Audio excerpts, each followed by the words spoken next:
जैसा कि पिछले एपिसोड में हमने देखा कि फैंक अपने ब्रदर को वाटर ऑफ लाइफ ला कर दे देता है, तो फैंक का ब्रदर वाटर ऑफ लाइफ को यूज करने के बाद अपने पैरों पर चलने फिरने लगता है। तो ये देखकर फैंक का फादर और उसकी मदर बहुत खुश होते हैं। हम देखते हैं कि हुआ की गर्लफ्रेंड भी वहीं पर होती है, वो भी हुआ को अपने पैरों पर चलता हुआ देखकर बहुत खुश हो जाती है और फैंक भी अपनी लाइफ में हुआ को पहली बार इतना ज्यादा खुश होता हुआ देख रहा होता है। अब आगे एपिसोड स्टार्ट होता है और हम कुछ लोगों को आपस में बात करते हुए देखते हैं। तो उनमें से एक आदमी कहता है, क्या तुमको उस लड़के के बारे में याद है जिसने अपने विला से कूदकर अपनी जान देने की कोशिश की थी, पर उसी टाइम वॉरियर ज़ैंग की ने उसे देख लिया था, तो वो उसे हॉस्पिटल ले गया था, जिस वजह से उसकी जान बच गई। तो वो दूसरा आदमी कहता है कि हाँ मुझे याद है, वो लड़का अपने पैरों पर चल फिर नहीं सकता था, इसलिए वो बहुत ही ज्यादा उदास रहता था, पर तुम आज अचानक से उसके बारे में क्यों बात कर रहे हो। तो वो पहले वाला आदमी कहता है कि मैंने कल उसे अपनी आंखों से देखा, वो अपने पैरों पर चल फिर रहा था और उसकी लेग्स भी बिल्कुल हील हो गई थी और वो अपने पैरों पर भाग रहा था और उसका ब्रदर भी उसके साथ साथ भाग रहा था। तो ये सुनकर वहाँ पर और भी आदमी इकट्ठा होने लगते हैं और वो दूसरे वाला आदमी कहता है कि वो ठीक हो गया, पर ये कैसे हुआ।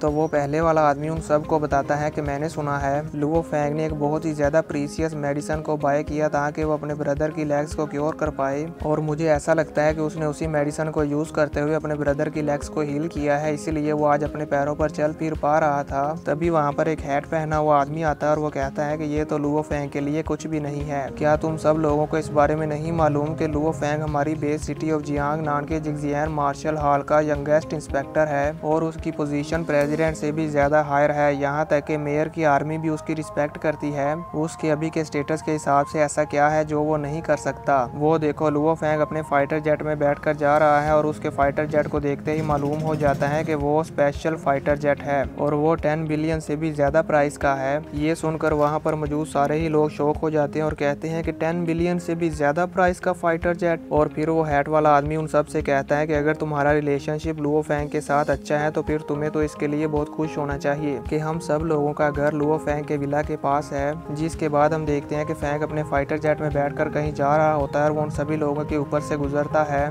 व्यू चेंज होता है और हम देखते हैं कि फैंग जिगजियान मार्शल हॉल के हेडक्वार्टर्स में आता है। फिर वहीं पर हम जिगजियान मार्शल हॉल के हेडक्वार्टर्स के सामने फायर हैमर टीम को देखते हैं, जहां पर फायर हैमर टीम आपस में कंपटीशन कर रही थी। यहां पर फायर हैमर टीम का कैप्टन और उनकी टीम का एक मेंबर एक दूसरे के साथ गेम खेल रहे थे, पर हम देखते हैं कि फायर हैमर टीम का मेंबर बहुत ही ज्यादा कोशिश करता है, पर फिर भी वो कैप्टन को नहीं हरा पाता और कैप्टन इस गेम में जीत जाता है। और अपनी इस जीत पर कैप्टन बहुत ही ज्यादा खुश होता है और कहता है कि अब नेक्स्ट कौन आएगा। तभी हमें पीछे से एक आवाज आती है कि अब मैं ट्राई करूंगा। तो उस आवाज को सुनकर पूरी फायर हैमर टीम चौंक जाती है और कहती है कि ब्रदर ज़ैंग की।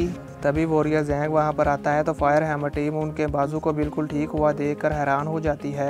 ये सब लोग वॉरियर ज़ैंग की के बाजू को देखकर क्यों हैरान हो रहे हैं, अगर आपको इस बारे में नहीं मालूम तो मैं आपको बता दूं, जब फैंग फायर हैमर टीम में न्यू ज्वाइन हुआ था तब ये सब लोग मिलकर एक मिशन पर गए थे। तो उस मिशन के दौरान टाइगर स्क्वाड टीम और फैंग की कंट्रोवर्सी की वजह से वॉरियर ज़ैंग की को अपने बाजू को खोना पड़ा, क्योंकि टाइगर स्क्वाड टीम फैंग को मारना चाहती थी, इसलिए उन्होंने फैंग पर शूट किया, पर फैंग को बचाने के लिए वॉरियर ज़ैंग की आगे आ गए और इसी वजह से वॉरियर ज़ैंग की का बाजू कट गया। और तब से लेकर आज तक फैंग वॉरियर ज़ैंग की के बाजू को कट जाने की वजह अपने आप को मानता आया है। इसलिए फैंग वॉरियर ज़ैंग की के बाजू को हील करना चाहता था, तो उसने वो water of life brother Zhang की को भी ला कर दिया, जिससे कि वॉरियर ज़ैंग की का बाजू भी हील हो गया और वो भी अपनी नॉर्मल लाइफ में वापस आ गए। तो अब हम देखते हैं कि वॉरियर ज़ैंग की के बाजू को बिल्कुल सही देखकर फायर हैमर टीम खुश हो जाती है और फिर वॉरियर ज़ैंग की और फायर हैमर टीम के कैप्टन के दरमियान वो गेम स्टार्ट हो जाती है, जिसमें हम देखते हैं कि फायर हैमर टीम का कैप्टन हार जाता है और वॉरियर ज़ैंग की बड़े ही आराम से कैप्टन को हरा देता है। तभी वो सभी लोग देखते हैं कि फैंग भी जिगजियान मार्शल हॉल के हेडक्वार्टर्स में आया हुआ था, पर उन सब को इस बारे में नहीं मालूम था। जैसे ही वो देखते हैं कि फैंग का फाइटर जेट वहां से जा रहा है तो उन्हें मालूम हो जाता है कि ये फाइटर जेट फैंग का है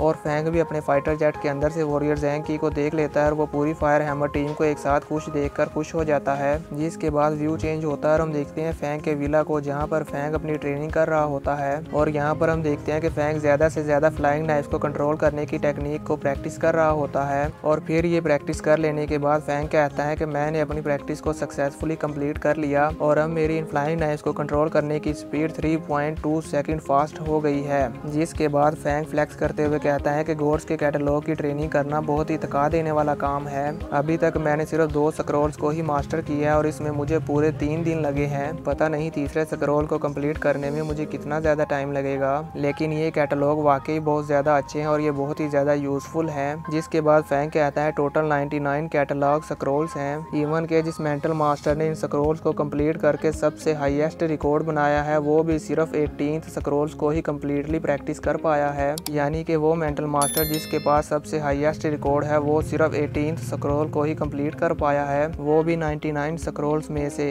जिसके बाद फैंग कहता है कि आगे आने वाला हर स्क्रॉल एक टेस्ट की तरह है जिसे पास करने के बाद ही मैं इसे मास्टर कर पाऊंगा। और फिर इन सब के बाद फैंग की नज़र अपने गोल्डन नेट पर जाती है तो फैंग अब गोल्डन नेट की प्रैक्टिस करने लगता है और अपने उस गोल्डन नेट को एक डमी पर यूज़ करके टेस्ट करता है और कहता है कि गोल्डन नेट को यूज़ करते हुए अपने एनिमी को पकड़ने के लिए स्पीड बहुत ही ज़्यादा इंपॉर्टेंट है और मेरे अभी के लेवल को देखते हुए मेरा ये गोल्डन नेट लिया आपको पकड़ने के लिए काफ़ी नहीं है और इसके अलावा मेरे इस गोल्डन नेट का एरिया भी बहुत बड़ा है, मुझे इसे यूज़ करने के लिए अभी बहुत ज़्यादा प्रैक्टिस करने की ज़रूरत है। फैंग ये सब सोच रहा होता है कि तभी उसकी कम्युनिकेशन वॉच पर एक मैसेज आता है। जिस मैसेज को रीड करने के बाद फैंग बहुत ही ज़्यादा खुश और एक्साइटेड हो जाता है। और दोस्तों मैं आप सबको बता दूं कि ये मैसेज यू इनके ब्रदर जू गैंग का है जिसने फैंग को बताया है कि मेरी सिस्टर एयरपोर्ट पर आ चुकी है, तुम उसे लेने के लिए चले जाओ। इसी वजह से फैंग बहुत ज़्यादा खुश हो गया और एक्साइटेड भी हो गया और वो जल्दी से अपने कपड़े पहनकर रूम से बाहर आता है और कहता है मदर फादर मैं काम से जा रहा हूँ, आप मेरे आने तक का वेट मत करना और लंच कर लेना। तो उसकी मदर कहती है कि अभी मत जाओ, लंच रेडी है, लंच करके ही जाना। तभी फैंग को उसका ब्रदर आवाज़ लगाता है तो फैंग उसकी तरफ देखता है तो वहाँ पर उसके ब्रदर के साथ उसकी गर्लफ्रेंड भी होती है। तो फैंग कहता है जियो नान आज हमारे घर विजिट करने के लिए आई है। तो जियो नान फैंग को कहती है हाँ। तो ये सुनकर फैंग हुआ से कहता है कि तुम्हें इसे कंपनी देनी चाहिए और फिर आफ्टरनून के टाइम इसके साथ वॉक पर जाना और इसे इसके घर तक ड्रॉप कर देना। तो ये सुनकर हुआ खुश हो जाता है और कहता है ठीक है ब्रदर मैं ऐसा ही करूँगा। तो फैंग की मदर कहती है कि जब तुम ट्रेनिंग कर रहे थे तो बहुत सारे लोग तुमसे मिलने के लिए आए थे और वो तुम्हारे साथ अच्छा रिलेशनशिप बनाना चाहती हैं, उनमें से तुम्हें कोई ना कोई ज़रूर पसंद आ जाएगी। तो ये सुनकर फैंग अजीब सा फेस बनाते हुए कहता है मॉम मैंने आपको पहले भी कहा था आप इस बारे में बात करना बंद कर दो, मैं इसके बारे में और ज़्यादा बात करना नहीं चाहता। तभी हुआ कहता है ब्रदर आप इस बारे में नहीं जानते, वो सभी औरतें बहुत ज़्यादा ब्यूटीफुल हैं। तो ये सुनकर फैंग कहता है कि हम इसके बारे में बाद में बात करेंगे। जिसके बाद फैंग वहाँ से चला जाता है। तो फैंग को वहाँ से इतनी जल्दी में जाते हुए देखकर हुआ कहता है कि कहीं आप वहाँ पर तो नहीं जा रहे। और यहाँ से हमें ये मालूम हो जाता है कि हुआ को यूज इनके बारे में मालूम है और यहाँ पर दोस्तों फैंग की मदर फैंग को उसकी शादी के लिए ही बोल रही थी। व्यू चेंज होता और हम देखते हैं कि फैंग एयरपोर्ट के बाहर खड़ा किसी के आने का वेट कर रहा होता है। तभी हम देखते हैं कि थोड़ी ही देर बाद वहाँ पर यूजिन अपना बैग पैक पकड़े हुए एयरपोर्ट से बाहर आ रही होती है और वो वहाँ पर रुक कर किसी को कॉल करने लगती है। तभी फैंग उसे देख लेता और कहता है यूजिन। तो यूजिन उसकी तरफ देखती है और कहती है लुओ फैंग तुम्हें कैसे पता कि मैं यहाँ पर आने वाली हूँ। तो फैंग उसे कहता है कि तुम्हारे ब्रदर ने मुझे बताया इसलिए मैं तुम्हें यहाँ पर पिक करने के लिए आ गया। तो यूजिन कहती है क्या मेरे भाई ने बताया। असल में दोस्तों यूजिन को भी यहाँ पर यकीन नहीं हो रहा था कि उसका ब्रदर भी अब उसकी साइड पर है। तभी हम वहाँ पर 4-5 बहुत ही लग्जीरियस गाड़ियों को आते हुए देखते हैं और वो सीधे एयरपोर्ट के सामने आकर रुकती हैं जहाँ पर यूजिन और फैंग खड़े हुए थे। तो अब उन गाड़ियों में से बॉडीगार्ड्स बाहर आते हैं और वो वहाँ पर मौजूद सभी लोगों को पीछे पीछे कर देते हैं। जिसके बाद उस गाड़ी में से एक आदमी बाहर आता है और वो बहुत ही ज़्यादा एटीट्यूड के साथ यूजिन के पास आता है और कहता है कि तुम्हारी फ्लाइट थोड़ी सी लेट हो गई पर फिर भी मैं तुम्हारा वेट कर रहा था। और वो यूजिन को फ्लावर दे रहा होता है कि तभी उसकी नज़र फैंग पर पड़ती है। तो वो यूजिन के पास जाकर पूछता है क्या ये तुम्हारा ड्राइवर है। तो यूजिन गुस्से में कहती है नहीं। ये सुनकर वो लड़का अपने हाथ में पकड़े हुए फ्लावर्स को पीछे की तरफ फेंक देता है जिसे उसका सिक्योरिटी गार्ड कैच कर लेता है। तो अब वो बड़े ही एटीट्यूड के साथ फ्लैक्स करते हुए फैंग से कहता है हेलो मेरा नाम है सन चाओ, तुम कौन हो। तो ये सुनकर फैंग अपना हाथ आगे बढ़ाता है और कहता है कि मेरा नाम लुओ फैंग है। पर हम देखते हैं कि सन चाओ फैंग के साथ हैंडशेक नहीं करता और कहता है अच्छा तो तुम वो हो, मैंने अपने भाई से तुम्हारे बारे में सुना है, तुम उसके क्लासमेट हो और उसने मुझे बताया था कि तुम एग्जाम रूम में क्वेश्चन को देखकर बहुत ही ज्यादा हैरान हो गए थे जिस वजह से तुम वहीं पर बेहोश हो गए और तुम्हें पूरे 3 दिन तक होश नहीं आया और तुम 4 दिन तक हॉस्पिटल में एडमिट रहे। सन चाओ के मुंह से ऐसी बातें सुनकर यूजिन को बहुत ही ज्यादा गुस्सा आता है और फैंग भी अपना हाथ पीछे हटा लेता है और फिर सन चाओ फ्लैक्स करते हुए कहता है कि तुम यहाँ पर किस लिए आए हो। तो फैंग उसे बताता है कि मैं यहाँ पर यूजिन को पिक करने के लिए आया हूँ। ये सुनकर यूजिन भी खुश हो जाती है तो फैंग भी उसकी तरफ देखकर मुस्कुराता है। तभी हम देखते हैं कि सन चाओ उसकी ये बात सुनकर बहुत ही ज्यादा जोरों से हंस रहा होता है और कहता है वाकई ही ये तो एक कोइंसिडेंस है,